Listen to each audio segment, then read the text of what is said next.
Morning, everyone. Good morning. Woo, here we are. We gather today in love with hope and determination. Some of you may already know my service today is on spirituality and the arts. The arts are a safe harbor, offering solace and spiritual renewal in troubled times. Theater, visual arts, movies, storytelling, dance, and of course music have the power to uplift, inspire, and connect us to something greater.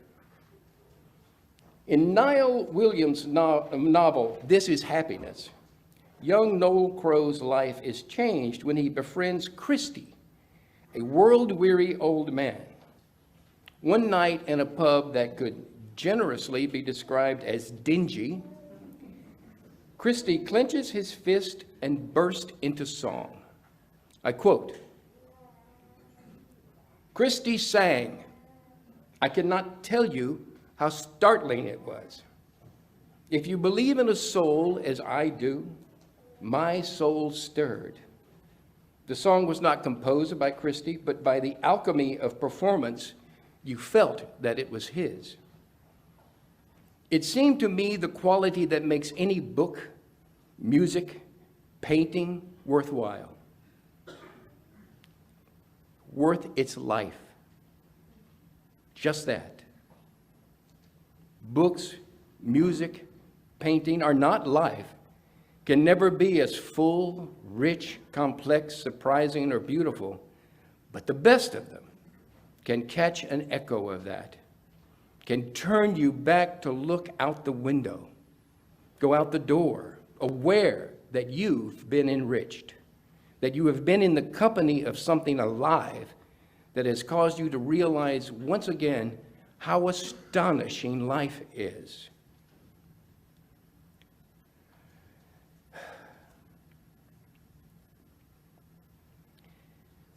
This is very personal to me. You leave the book, the gallery, or concert hall with that illumination, which feels, I'm going to say, holy, by which I mean human raptness. End quote. It has been my great joy in life to have experienced both the giving and receiving side of that raptness. So today, I'm going to reflect on what that means when your spiritual calling is a life in the arts, and how I consider it both the gift and a responsibility. My reading is A Divine Dissatisfaction, which was written by Martha Graham for the members of her dance troupe, but I think it actually is relevant to anyone who spends their life in the arts. There is a vitality, a life force, an energy, a quickening that is translated through you into action. And because there is only one of you in all of time, this expression is unique. And if you block it, it will never exist through any other medium and will be lost. The world will not have it. It is not your business to determine how good it is or how valuable, nor how it compares with other expressions. It is your business to keep it yours clearly and directly, and to keep the channel open. You do not even have to believe in yourself or your work. You have to keep yourself open and aware to the urges that motivate you. Keep the channel open. No artist is pleased. There is no satisfaction at any point in time. There is only a divine dissatisfaction, a blessed unrest that keeps us marching and makes us more alive than others. I wrote this service and this sermon 5 years ago, to be done at the end of March 2020. Things happened.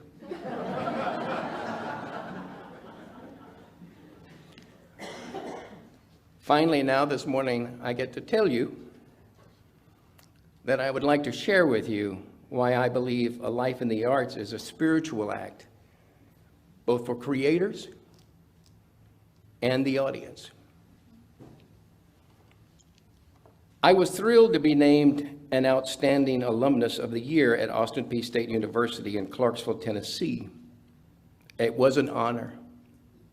And as I sat with my family and friends for the ceremony, I was aware that the rest of the room was, as they say, not my crowd. I knew most of the folks in that room didn't vote or worship as I did not believe what I did. But early in the evening, a group of dancers, diverse in age and race, performed for us, and I watched their beautiful production. And I also began noticing the others who were watching. They were smiling, some a bit teary-eyed. When the dance ended, everyone rose to their feet and applauded as if they were one organism. When it was my turn to speak, and I got to the podium, I never took my prepared speech out of my pocket. Instead, I started by telling everyone there what I had witnessed in that room. That as we all watched those dancers, we never thought about whom else was in the room or anything about what was going on in our lives. We were transported. And part of what I told them after that intro is what I'm sharing with you today. During World War II, people turned to the arts, especially movies, music, and theater, as a form of escape and solace. Hollywood played a huge role with films providing both entertainment and boosting morale. Movies like Casablanca in 1942 resonated deeply, offering hope and resilience during difficult times. Live theater, radio programs, and big band music were also immensely popular. United Service Organizations, USO, brought performances to troops and artists like Bob Hope's, Bing Crosby, and the Andrews Sisters. They entertained them both at home and abroad. Visual arts and literature also reflected the era, offering escapism. But it's much older than that. Older than Shakespeare writing plays for the downtrodden subjects of the crown. It goes all the way back to the Greeks, where entertainment was the way to lift spirits of all classes. Art is escapism in its purest and best form, and I'm afraid too often we take it for granted. That's the miracle of the arts. When someone is part of an audience in a theater or a concert or at a multiplex or at an hour of storytelling or a poetry reading or a stand-up routine, they are lifted up. The same goes for wandering through a museum, a sculpture garden, or even the solitary act of reading a book or watching your favorite television show. For that time, people are totally engaged in art. They're not thinking about their mortgage or problems they have with their neighbor, an argument they had with their siblings or spouse, or how they're going to pay their taxes, how their kids are doing in school, or any of the other legion of concerns that plague us human folk when our mind is at rest. They are free from all of that for a precious moment of time. If that's not a spiritual moment, I don't know what is. And it is the same for those of us whose spiritual calling, whose lives are creating art. When an actor or a dancer or a musician or an artist or an orator or a writer or musician is creating, we're not just thinking about what's bothering us. We escape into the art. And that way you get to escape with us. We're partners in art. When someone asks an artist, what do you do for a living? It's not always easy for them to answer. And it certainly has never been for me. The truth is, I bring people to life. There is a description of a person that's on a page, and it's my job to actually breathe the life into that person, to make that person flesh and blood. I become that character, and that character comes to life, even if only for 2 hours each evening in a darkened theater, or for a short time in a film or on a flickering TV screen.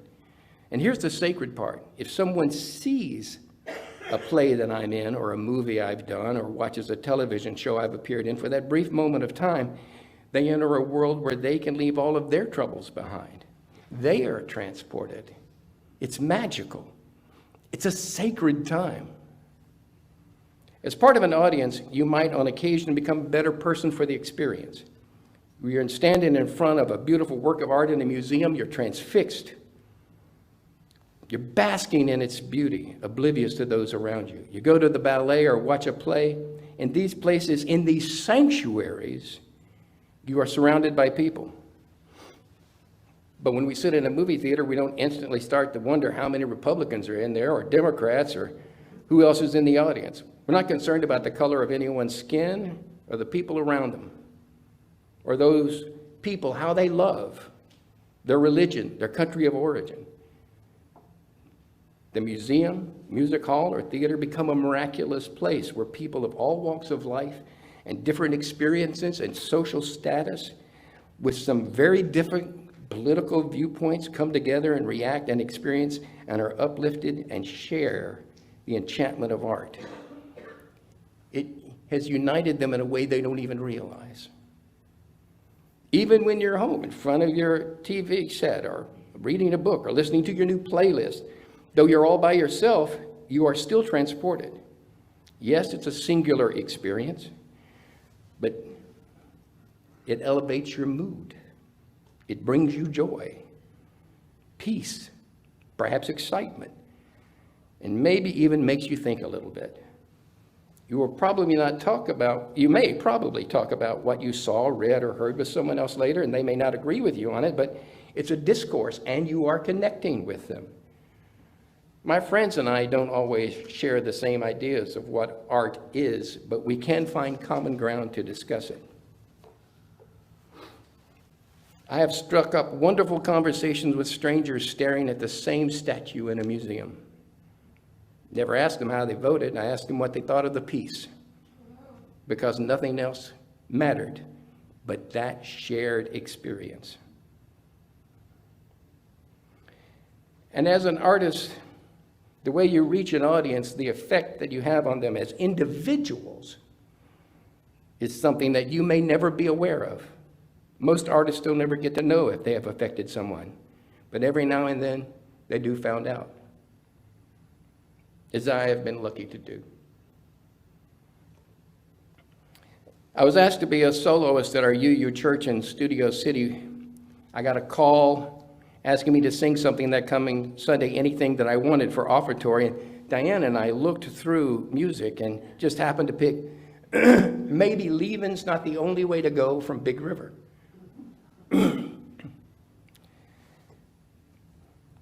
We knew it well. We'd played it before. There was no real intention, just something we knew we could do. So that's what we did. After that service at the weekly coffee communion outside, a couple approached me. They told me that the night before, they made a decision to split up. But they came to church anyway. And after hearing that song, they thought it was a sign. So they were going to keep trying. A couple of years later, when Diane and I left California to move here, they were still together, very happy with a beautiful baby. I performed at the Tennessee Shakespeare Festival every summer, as long as it ran. And after each production, in the South, after a play that you do, there's what they call a joyed it line, which is where you stand there and people walk by you and go, joyed it, joyed it, joyed it.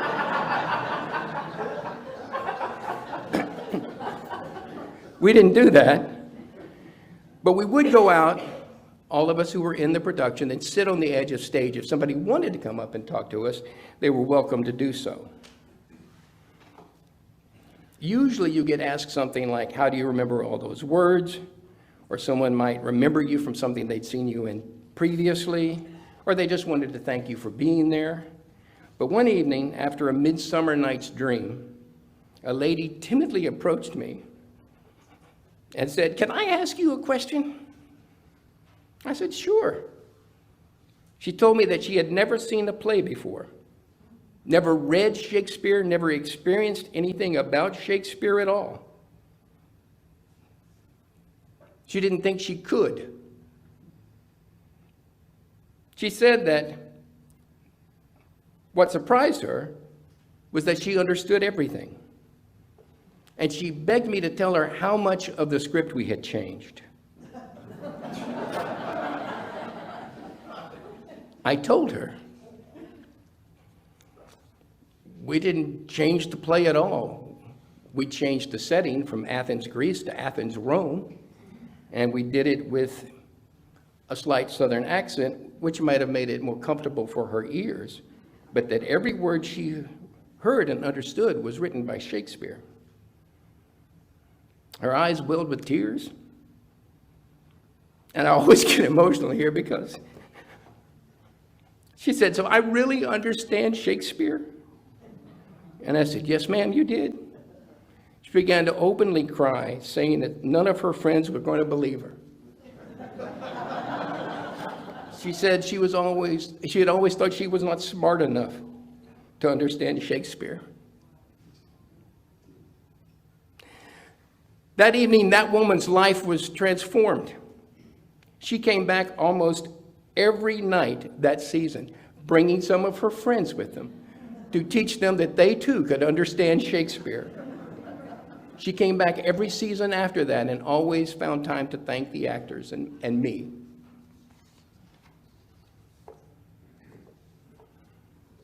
I could go on with these stories, but I'm not, because time, and I'm just going to cry eventually.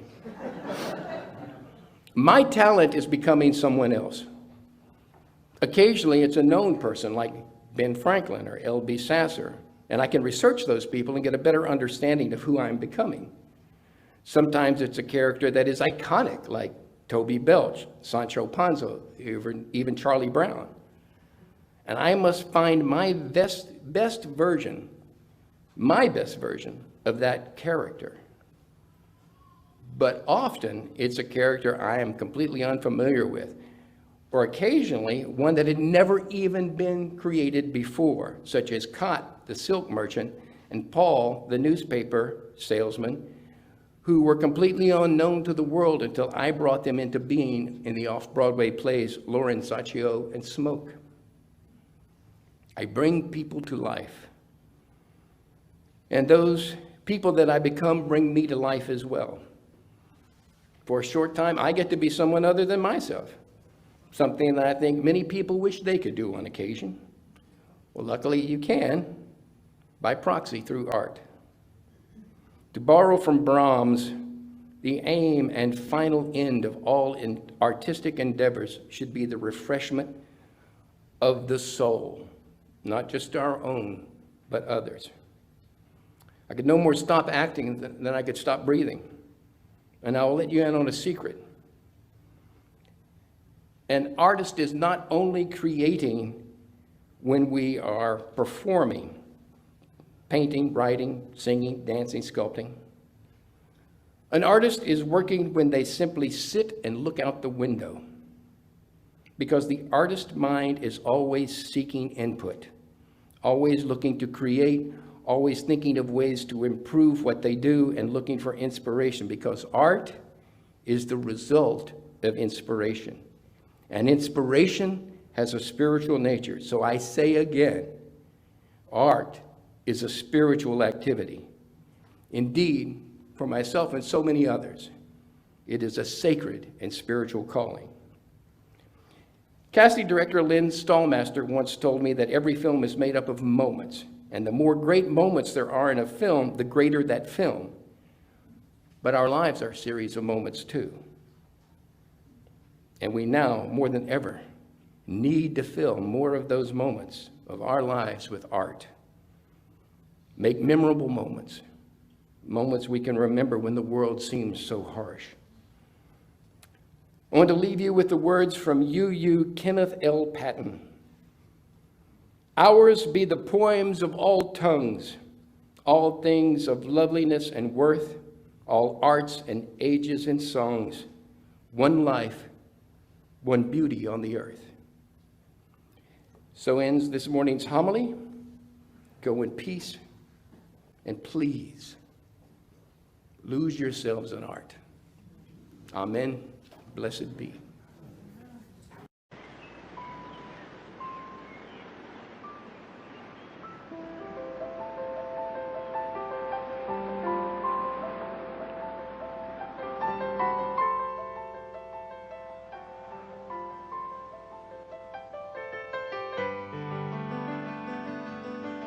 I've been waiting all of my life to stand in this light, to be here tonight, shining this bright.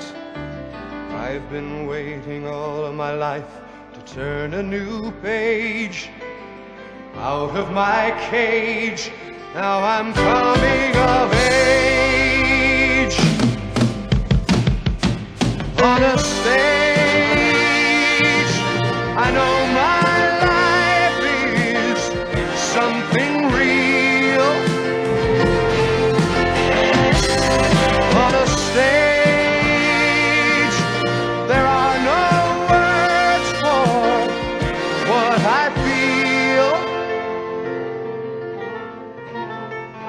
for I can heal the emptiness of a stage.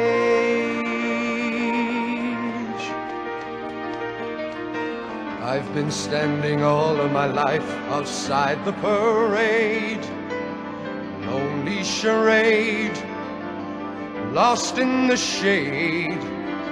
All of my life the city's tried to get me to crawl, make me feel small, but I'm 40 feet tall. When I'm on a stage, I know my life is something real. On a stage, there are no words for what I feel, for I reveal the man I really am on a stage. On a stage,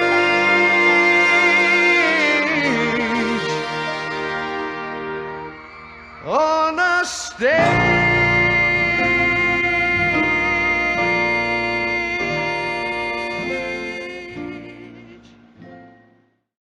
You might have noticed Sancho up there a couple of times.